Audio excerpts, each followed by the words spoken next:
Bonjour à tous. Aujourd'hui, je vais vous présenter une toile. Avant tout, je veux vous préciser, vous dire que si je mène ce genre d'enquête sur des tableaux, c'est que d'après ce que je vois, ce n'est pas du tout ce que l'on peut voir dans la représentation. Il y a autre chose qui est caché dans la représentation qu'on nous présente à travers ces œuvres que nous connaissons et même ceux que nous ne connaissons pas. Ces artistes sont des initiés ou ont fréquenté ce monde d'initiés. Ces artistes qui ont fait ces œuvres, ces représentations, savaient que dans les générations futures, le point de vue technologie, tout allait se développer à une vitesse grand V. Hein.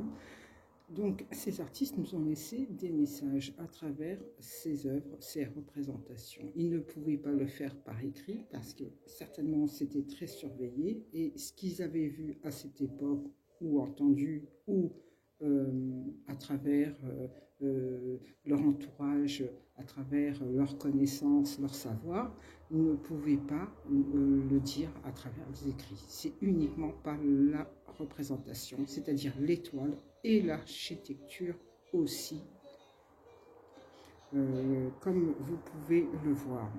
Chaque œuvre visuelle raconte quelque chose de très très précis, peut raconter une histoire autre que celle qu'on pense, que nous connaissons, peut nous raconter une histoire de civilisation, l'histoire de l'humanité et l'histoire qu'on nous cache de notre véritable identité, peut-être, on ne sait pas. Je vais mener ces enquêtes parce que ça m'intéresse de voir et de partager avec vous ce que je vois à travers des toiles et ce que je peux traduire et comprendre. Il y a des choses que je ne pourrais peut-être pas tout dire parce que bon, ben, ça me pose quand on ne connaît pas et on ne sait pas, on ne va pas extrapoler. On va rester sur ce qu'on voit et voilà, rester et garder ces images en tête parce qu'elles sont bien là. Ce ne sont pas des images qui sont mises sciemment pour diversion, pour ben, il a fait ça parce que bon, ben, c'est un petit délire. Non, ces artistes ont fait des choses, nous ont laissé des messages, ont laissé des messages, des codes, des choses à voir parce qu'ils savaient très bien que dans le futur, il fallait qu'on sache la vérité sur ce monde parce que ce monde était déjà à la base basé sur le mensonge, sur une vérité déguisée, on va dire, travestie. Et ils savaient que l'histoire a été modelée ou peut-être créée de façon à laisser cette humanité actuelle un petit peu endormie. On va dire endormie, mais non réveillée, quoi. Voilà. Donc c'est important de voir autrement parce qu'il y a des choses à dire, peut-être à raconter, autre ce qu'on entend, et c'est important aussi pour les générations futures. Je tenais à vous dire que je ne détiens pas la vérité, mais à montrer quelques faits qui peuvent être de vérité. Les représentations, elles sont connues ou inconnues, mais il y a quelque chose autre que l'esthétique. Donc, il est important d'apporter un autre regard et le regard de la vérité qui n'est pas très développé. Nous allons commencer par ce tableau qui a été peint par John William Waterhouse en 1872. Le titre du tableau, c'est Ondine. La jeune fille ne s'appelle pas Ondine, le titre du tableau, c'est Ondine. Il y a des mythes locaux, des légendes, des traditions, des contes ou des choses connues de tradition orale et qui sont écrites et qui sont que certains auteurs nous font revivre. Ondine est une nymphe des eaux, est une créature des eaux. C'est une jeune fille qui a les cheveux d'or. On dit d'elle qu'elle détienne, elle garde des trésors qui sont dans des palais émergés. Elles sont de tradition européenne et principalement germanique. Elles sont liées à un lieu ou un élément particulier et peuvent faire l'objet d'un culte local, une lancée ou une vierge. On dit aussi naïade, qui veut dire en grec, en français, du grec, couler. Les ondines sont des créatures aquatiques. Elles sont des eaux courantes, des rivières d'eau douce, des fleuves, des étangs, des lacs et des fontaines. Contrairement aux sirènes, elles n'ont pas le bas en queue de poisson. Elles sont de créatures humaines. Les sirènes sont d'eau de mer et les ondines, les nymphes ou les nixes sont d'eau douce, d'eau courante. Le premier auteur à parler des ondines est Paracelse. C'est un théoricien des forces de la nature, d'inspiration chrétienne et alchimiste centré sur Dieu. Il a été très controversé. Il était la bête noire des médecins conservateurs. Dans son dernier ouvrage, il dit quelque chose de très intéressant. Il dit « Sachez que les mers et les fleuves sont habités de même que l'air. Les anciens sages ont nommé ondins ou nymphes cette espèce de peuple. Ils sont peu de mâles et les femmes y sont en grand nombre. » Retenez bien cette phrase, leur beauté est extrême et les filles des hommes n'ont rien de comparable. Les filles des hommes n'ont rien de comparable. Ça nous relance sur un verset de la Bible, Genèse 6, 2. Les fils de Dieu virent que les filles des humains étaient belles et ils prirent pour femmes toutes celles qu'ils choisirent. Alors, quand on lit ceci, on se demande qui sont les filles des hommes, c'est-à-dire les filles des humains, et les fils de Dieu, et de quel Dieu parle-t-on? Puisque Dieu a fait l'homme à son image, de quel Dieu parle-t-on et quelle est l'image de ses fils? L'ondine est une créature aquatique de type humaine. Elle est de type humaine, donc elle fait partie des filles des hommes. Mais les fils des dieux ou du Dieu, qui sont-ils et de quel Dieu nous parle-t-on? À travers ce verset et à travers le passage de Paracelse, de son ouvrage. Il y a un autre auteur, c'est Henri de Montfaucon, dit l'abbé de Villars, qui est né à Alette-les-Bains, dans l'Aude. L'Aude est un fleuve, note à part, l'Aude est un des foyers de la religion cathare. L'abbé Villars cite ceci: « L'air est plein d'une innombrable multitude de peuples, les sylphes, de figures humaines, un peu fiers en apparence, mais dociles en effet, grands amateurs de science, subtils, officieux aux sages et ennemis des sots et des ignorants. Leurs femmes et leurs filles sont des beautés mâles, telles qu'on dépeint chez les Amazones. Sachez que les mers et les fleuves sont habités de même que l'air. Les anciens sages ont nommé, parce qu'ils citent Paracelse, ondins et nymphes, cette espèce de peuple. La terre est remplie presque jusqu'au centre de gnomes, gens de petite stature, gardiens des trésors, des minières et des pierreries. Quant aux salamandres, habitants enflammés de la région du feu, ils servent les philosophes. » Dans un autre ouvrage, l'abbé de Villars cite autre chose. Il nous précise, un véritable élémentaire est une créature composée majoritairement de l'élément qu'elle représente. Ainsi, Ani, les Éphrites et les djinns sont des élémentaires du feu. Selon la tradition musulmane, djinns et Éphrites ont été créés à la flamme crépitante et sont donc faits d'air et de feu.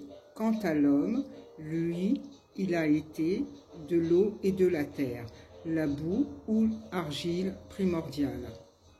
Ceci nous explique bien qu'il y a deux types de créatures sur cette terre, c'est-à-dire celle qui est faite de feu et d'air, hein, et celle qui est faite de boue et d'eau ou d'argile. Donc la créature humaine. Mais l'autre créature qui est faite de feu et d'air, nous ne la connaissons pas.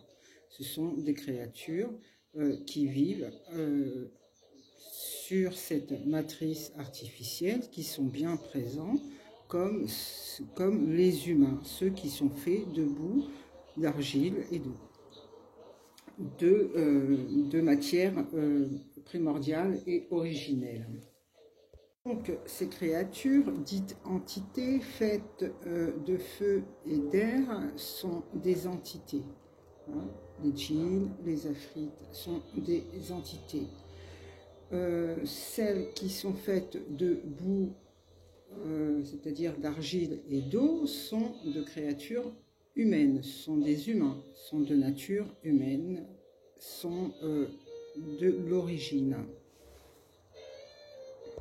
Il y a bien là deux humanités complètement différentes par leur essence. Celui des fils de Dieu, celui des filles des hommes. Les fils de Dieu comme les filles de Dieu. Les filles des hommes comme les fils des hommes, c'est-à-dire des humains. Soyons clairs. L'abbé de Villars cite bien les quatre éléments, le feu, l'air, l'eau et la terre. Ces entités de feu et d'air sont des créatures d'apparence humaine.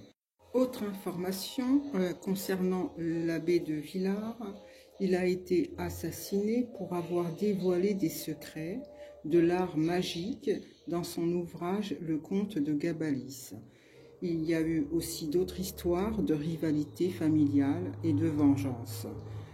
Aussi, il est né à Alette-les-Bains, comme je vous ai dit, dans l'Aude, lieu de rayonnement spirituel chargé d'histoire sur les cathares. Ça, c'est un point important pour la suite, peut-être.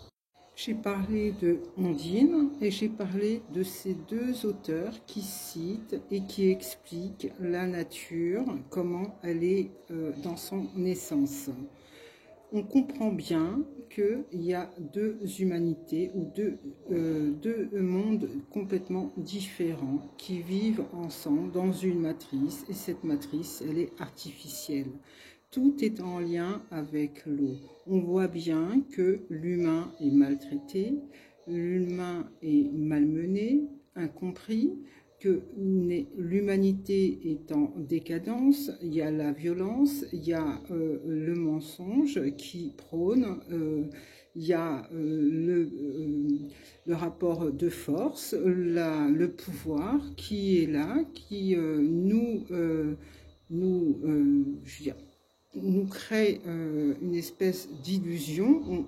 Et quand on s'aperçoit que dans cette illusion, il y a des choses qui sont complètement incohérentes, et on réalise que tout est théâtralisé, tout est souffrance, et ça se passe à l'échelle mondiale, tout est désordonné. Le monde, ce monde-là, cette matrice est complètement inversée, et nous vivons, nous, en tant qu'êtres humains, fait de boue et d'argile, d'eau et d'argile, nous voyons bien que nous sommes les martyrs modernes de cette matrice artificielle et de ces entités qui sont autour de nous, qui nuisent à l'humain et à l'humanité. Tout est en lien avec l'eau primordiale que nous représentons en tant qu'être humain. On voit bien que le vivant, l'être humain, est inconsidéré et n'est pas mis en valeur, n'est pas en évolution dans cette matrice, et tout est fait pour que tout soit détruit. Tout est en lien avec l'eau primordiale. Nous naissons, nous sortons d'eau primordiale qui est le liquide amniotique. Ondine, de l'anagramme inonde, tout est en lien avec l'eau. L'eau est une onde de passage dimensionnelle et qui permet à ces entités de rentrer en contact avec l'humain, celui qui est le vivant d'eau, d'argile. Précision concernant les entités qui sont de feu. Elles peuvent être de feu, elles sont aussi de lumière et de flamme. Hein. C'est exactement la même chose. Ce sont des êtres de lumière, des êtres de feu. D'accord? Il y a une confusion par rapport à la lumière. Il faut faire très attention à ça. Nous sommes des êtres d'eau et de boue et d'éléments primordiaux. Les autres entités sont de feu, de flamme, de lumière, qui nuisent à l'humain et à l'humanité. À présent, nous allons passer au tableau de John William Waterhouse. Waterhouse qui veut dire maison de l'eau. Hein. Vous voyez, tout est lié à l'eau. Il y a des petits signes et des symboles. Les noms aussi, il faut faire attention car elles sont reliées à l'image. Elles nous interpellent aussi, mais autrement, et sont reliées à l'image. Donc nous allons revenir au tableau Ondine, du titre Ondine. Nous regardons cette représentation, nous voyons devant nous une jeune fille debout sur le bord d'une fontaine ou d'un puits. Hein. On voit que l'eau déborde et derrière elle jaillit de l'eau. Entre cette représentation, il y a deux bulles d'eau. Vous voyez, il y a deux bulles, une sur la droite et une sur la gauche. Vous avez cette jeune fille qui regarde un peu en l'air, les bras en l'air aussi, la tête légèrement penchée et la jambe fléchie. Elle représente une personne, une jeune fille, sainement, je veux dire humaine. On voit bien que c'est un humain. Nous allons passer à l'image de la bulle. Première bulle, elle est pleine, il y a de l'activité. Vous avez un visage ici et un autre là, qu'on voit légèrement, qui fait pas partie de la bulle. On voit aussi une autre image un peu dans le style futuriste. C'est celle-ci, cette image qui est sur le côté. En haut, voilà, on la voit mieux ici. Vous voyez toutes ces images qui sont ajoutées sur le tableau, qui n'ont aucun lien avec le tableau et l'histoire de Ondine. Là, nous allons passer à la deuxième bulle, qui apparemment semble vide. Mais regardez bien l'image. Sur le rebord de la fontaine, il y a un portrait qui apparaît et il y a aussi ce monsieur qui semble sur une barque. Voilà le portrait. Le monsieur qui semble casqué dans la barque. Donc on va un peu plus près et puis regardez un peu plus haut, vous avez ce visage futuriste, encore une fois, et un autre visage. Donc ce sont deux profils face à face, deux profils. C'est vraiment finement fait. Nous revenons sur le tableau d'origine. Nous avons exploré pas mal de choses, les bulles, hein, et le visage va être vu aussi, parce que c'est important. Donc le voici. Donc elle semble lever les yeux, et regardez, elle lève les yeux, mais on a l'impression qu'elle tire la langue. Si on agrandit, on voit bien qu'elle tire la langue. La langue est hors de la bouche. Et un peu plus bas, vous avez une autre image imbriquée, vous avez un portrait de profil, et vous avez cette silhouette, on dirait un sphinx, on ne sait pas trop ce que c'est, voilà, agrandi ce que ça donne. Ça semble un sphinx ou un griffon, je ne sais pas. Vous avez ce portrait et vous avez en face à côté un autre portrait qui apparaît. Voilà l'image dans son ensemble. Là, on va passer sur le côté droit. Ces jeunes hommes qui sont là, debout, qui semblent hors d'une taverne. Si j'éclaircis mieux, hein, c'est mieux. Et on voit qu'ils sont en train de trinquer, qu'ils ont 2 verres à la main. On ne voit pas les verres, mais on voit que le geste est là. Et on voit ce petit personnage qui n'a rien à voir, qui est hors cadre, qui est là devant. Vous voyez, en agrandissant, on voit mieux ce petit personnage. Mais les personnages principaux, ce sont ces 2 messieurs. Je vais agrandir et vous allez voir que l'image a été retouchée et il y a des choses qui ont été camouflées sur ces 2 personnages que nous allons voir. Il y en a un qui a une tunique rouge, ceinturée noire, ça me fait penser à une tunique traditionnelle venant d'un pays de l'Est. Et là, vous avez cette main qui est là, et vous avez une affiche, on a l'impression qu'il tient une affiche. Regardez ce visage, avec ses yeux exorbitants, avec aussi ses mains en forme de crochet, bizarre. Et ce deuxième qui est à côté, il y a aussi un visage particulier. Ces 2 visages sont dans le tableau en lui-même sont préoccupants. Cette main qui a une forme de crochet qu'on ne voit pas, regardez maintenant dans l'ensemble ce que ça donne, c'est autre chose, ça parle autrement, ils ne sont plus en train de trinquer, c'est carrément l'image a été retouchée.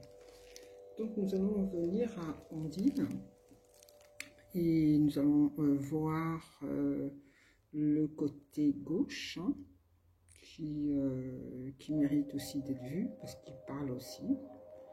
Et vous avez, je vais éclaircir parce que c'est vrai qu'on ne voit pas trop. Voilà, vous avez 2 personnages hors temps, hors temps vraiment. Cette toile, elle est de 1872 et il y a une femme représentée en combinaison latex avec un décolleté. On voit sa poitrine. Elle semble être surprise, comme si elle ne s'entendait pas d'être prise ou d'être reproduite sur une image.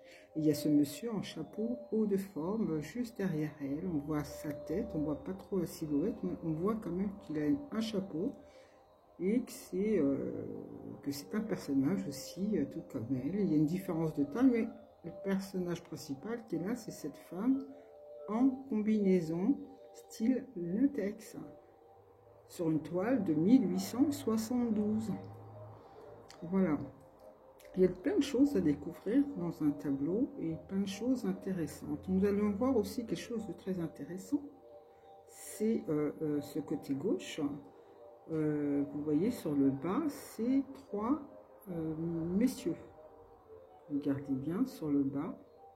Il y a 3 messieurs. On ne voit pas trop le 3e qui est plus sur la gauche, mais on voit quand même les 2 autres principales qui sont, voilà, je vais agrandir, qui sont visibles. On voit que ce sont des messieurs en train de regarder le fond de la fontaine, cette fontaine qui déborde, comme s'il y avait une inondation, et ils assistent à ça tout en regardant ce qui se passe dans ces 2 mondes, encerclés peut-être dans une matrice artificielle, on peut appeler ça aussi comme ça.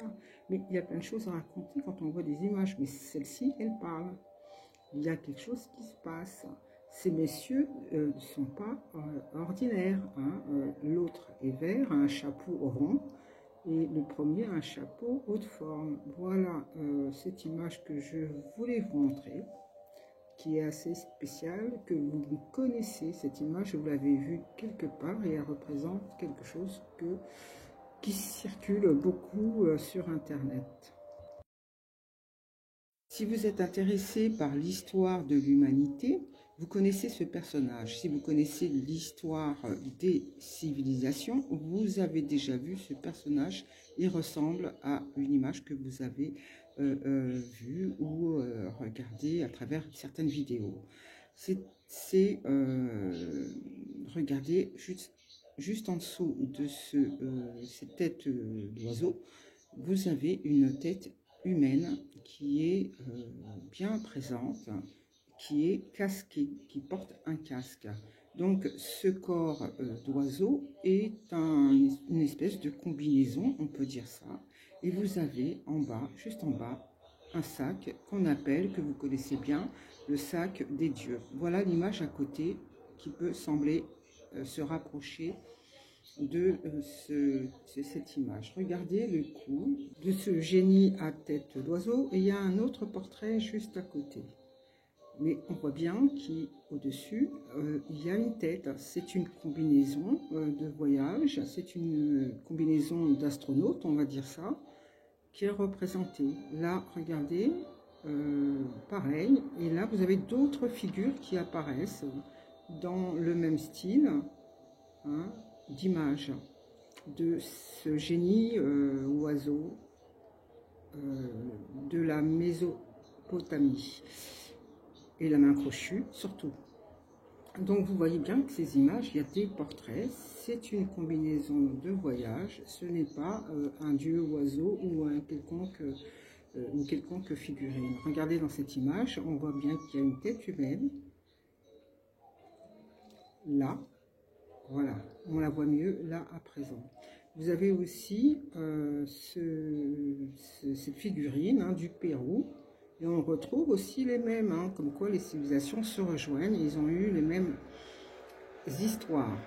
La Bible hébraïque et les textes grecs fournissent d'importantes informations sur les civilisations de la Mésopotamie. L'histoire de la Mésopotamie est considérée comme la matrice des civilisations. Paul-Émile Botta fut le premier découvreur et les découvertes reprirent en 1923. Nous allons reprendre sur cette image et sur le bas. Donc, comme vous voyez, le bas de la tunique, la photo est agrandie et là, vous voyez qu'il y a un autre personnage qui conduit, on dirait, et les voyageurs. Il y a aussi, vous allez voir, d'autres voyageurs sur le bas. Mais l'image dans l'ensemble, on dirait un oiseau ou une espèce d'engin volant de voyage. Regardez de plus près le conducteur qui est toujours là, les voyageurs derrière et ceux du bas qui sont là. L'image est jolie. Alors, on se demande pourquoi ça fait partie du tableau, hein, comme quoi il faut chercher, il y a des choses à chercher. Il n'y a peut-être pas de lien, mais c'est des choses à mettre de côté dans la tête. Nous allons passer à l'image initiale et un peu plus bas sur la droite. Nous allons retourner et éclaircir l'image et voyons voir. Nous avons là, ici, un homme debout. Hein, vous voyez, il a des lunettes, voilà, de plus près. Et les faces, on dirait un écran, je sais pas, ça a l'air assez futuriste. Mais on voit le personnage distinctement, ce lien sur la civilisation mésopotamienne. Donc vous avez cette main un peu crochue, hein, cette main un peu robotisée, on va dire. Et puis cette image futuriste, complètement futuriste. Voilà, donc des images pour vous montrer qu'il y a des bras qui sont d'ordre un peu métallique, hein, crochus, sur des images. Les vraies images, hein, parce qu'il y a beaucoup de fausses images qui circulent, on voit très bien qu'il y a quelque chose qui ne va pas. Les images ont été retouchées à l'initiale. Hein. Voilà, donc cette image, hein, vous voyez, qui porte des lunettes. Une espèce de lunettes que vous allez voir sur les vraies images qui circulent sur Internet. Voilà. Ça porte bien des espèces de lunettes spéciales pour voyager. Donc on repasse à l'image initiale. Et là, on va regarder sur le haut de ce bâtiment qui a l'air un peu bizarre, hein. Pas futuriste, mais bizarre. On va aller sur le haut. Donc cette image de près, on a l'impression que c'est, je sais pas, j'arrive pas à comprendre, peut-être un système d'alarme comme dans les villes, hein. On entend cette alarme tous les mercredis, les premiers mercredis, ça me fait penser à ça, mais bon, j'ai jamais vu ça sur les hauts de toitures, de maisons ou de bâtiments. Donc c'est une autre époque ou quelque chose qu'on ne connaît pas. Comme je vous ai dit, des images qu'on ne connaît pas. Alors peut-être des images de l'humanité. Vous avez cette tête-là qui est sur le bâtiment, sur la droite, qui apparaît comme ça. C'est une tête, une décoration peut-être. Donc on va aussi revenir sur le côté des cheveux, parce qu'on a parlé des cheveux, hein, qui était une qualité de l'ondine. Et puis on remarque qu'en agrandissant, on voit des portraits sur la chevelure qui apparaissent, des portraits futuristes, des portraits de personnages qu'on ne connaît pas, mais qui sont bien là. Il y a, voilà, grandi à peu près, vous voyez ici, futuriste, comme je vous ai montré dans les premiers temps.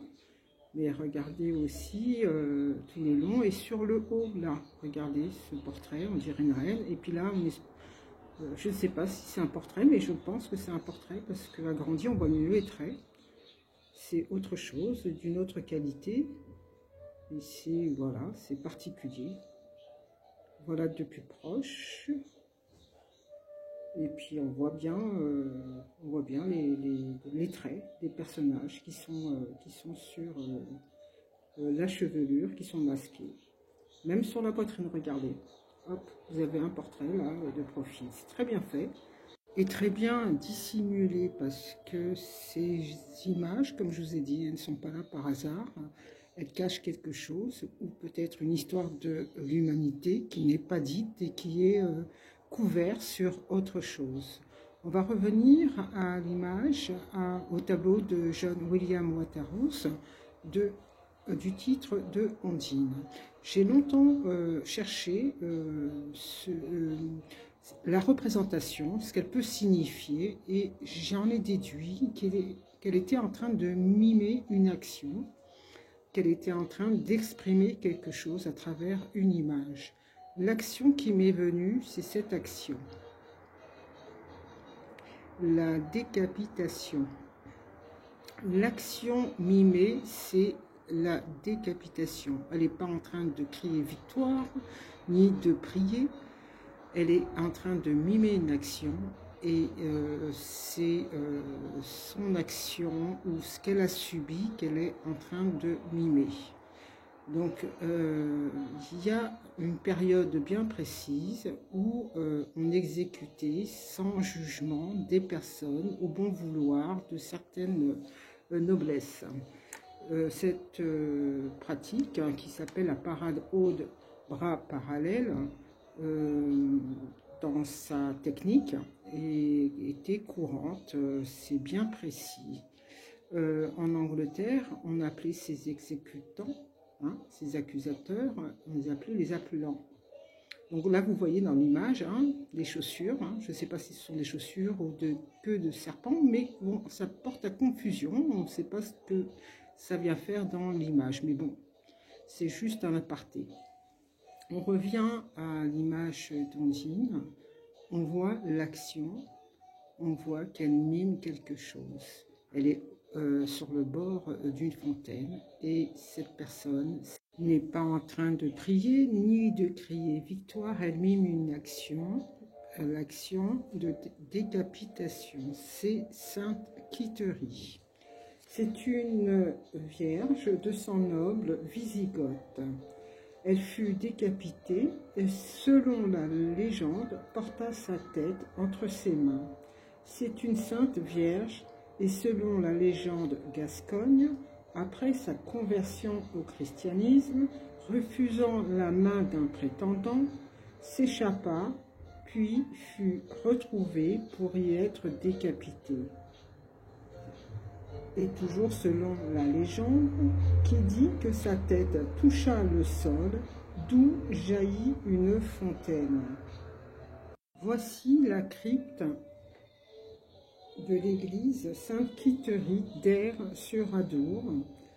Depuis le Moyen-Âge, les pèlerins affluent pour vénérer les reliques de la sainte. Son sarcophage est du IVe et Ve siècle. Ces reliques sont d'abord conservées dans l'église du Mas d'Aire-sur-l'Adour, sont ensuite, au gré des tourments de l'histoire, déplacées en différents lieux. Ce qu'il en reste reviendra en son sanctuaire initial en 1885 sous l'autorité de Monseigneur de Lannoy. Dès sa mise au cachot, quelques jours avant son exécution, Quitterie témoigne son message de foi et de nombreux fidèles viennent prier et les premiers miracles se produisent par l'intercession des eaux de ces sources. Depuis ces temps-là et jusqu'à aujourd'hui, nous sommes témoins de la permanence des guérisons non expliquées. C'est une des 11 étapes du chemin de Compostelle. Il y a aussi, selon la légende, toujours on parle de légende, la Sainte Quiteria qui se trouve en Galicie. L'histoire est semblable. C'est l'histoire d'une épouse d'un gouverneur romain qui accoucha de 9 filles, dont Quiteria, et décida de les noyer en secret. Elle fut sauvée par la servante, furent baptisées par la suite. Cette légende rejoint celle de Gascogne. Nous voyons bien dans l'image Saint Quiteria et son bourreau derrière avec son épée prêt à décapiter cette sainte. Dans le sud-ouest de la France, de nombreux sanctuaires des eaux sont placés sous le nom de Saint Quitterie, en Occitanie, Santa Quiteria. Il y a eu aussi un missionnaire, Costanzo Pesci, un missionnaire en Inde qui maîtrisait la langue tamoule, qui a écrit une épopée à l'honneur de la sainte martyre Quitterie. Dans un village côtier de l'État indien du Tamil Nadu, à Kuthenkuti, il abrite un sanctuaire dédié à Sainte Quiteria.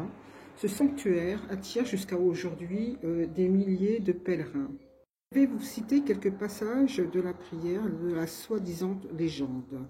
Née miraculeusement avec 9 filles en juillet, Sainte Quitterie qui a été jetée dans la rivière par la mère qui avait peur de la vengeance du monde. Sainte Quitterie qui s'est disputée avec son père qui est ignorant. Sainte Quitterie qui était un phare pour toutes les vierges. Quitterie qui a découvert les attributs trompeurs des parents à travers son pouvoir divin. Il y a beaucoup de passages. Sainte Quitterie qui a été coupée à la mort par l'épée par le prince nommé président sur ordre de son père. Sainte Quitterie qui a marché le long distance et est mort au sommet de la montagne en portant sa tête coupée dans les mains. Sainte Quitterie qui obtient les cheveux de la virginité et les cheveux de Vidashiki. Sainte Quitterie qui a ressuscité le garçon mort par noyade dans l'eau. Sainte Quitterie qui a miraculeusement amené la personne qui a été prise dans la bouche du poisson. Cette dernière-là fait référence à Jonas qui a été avalé par la baleine. Sur le sarcophage, il y a beaucoup de scènes qui font référence à l'eau et qui sont intéressantes à voir, qui sont en lien avec cette prière qui vient de l'Inde. Donc nous revenons à notre portrait, notre peinture de John William Waterhouse. J'ai fini toutes ces descriptions, j'espère que ça vous a plu. Donc Ondine n'est pas le personnage qui est représenté. Ondine est une nymphe des eaux courantes, des eaux de rivières et de fleuves. Le personnage représenté mime une action qui raconte toute une histoire durant une époque, l'histoire d'un personnage oublié qui a été mis de côté pendant un certain temps parce que son histoire ne correspondait pas à son époque, une époque de l'installation d'une société inégalitaire, une société incohérente, une société qui commençait à naître, dont le monde allait basculer, une société peut-être de mensonges dès le début, que certaines personnes se rendaient compte qu'il se passait des choses dans ce monde. Et à cette époque, c'était difficile d'exprimer ses idées et ses positions. Donc, j'espère que ça vous a plu. Ça vous a apporté un petit voyage dans le temps, hein, parce que du sud de la France, on est parti à la fin en Inde.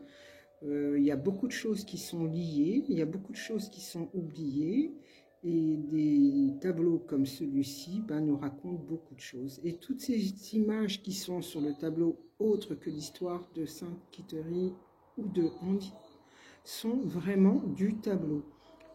Rien n'a été retouché, simplement éclairci de façon à mieux voir les images et qu'elles soient beaucoup plus précises à l'œil et visibles. Je ne détiens pas la vérité, c'est simplement que j'ai envie d'apporter un nouveau regard et dire des choses, mes réflexions, et puis les faire partager surtout.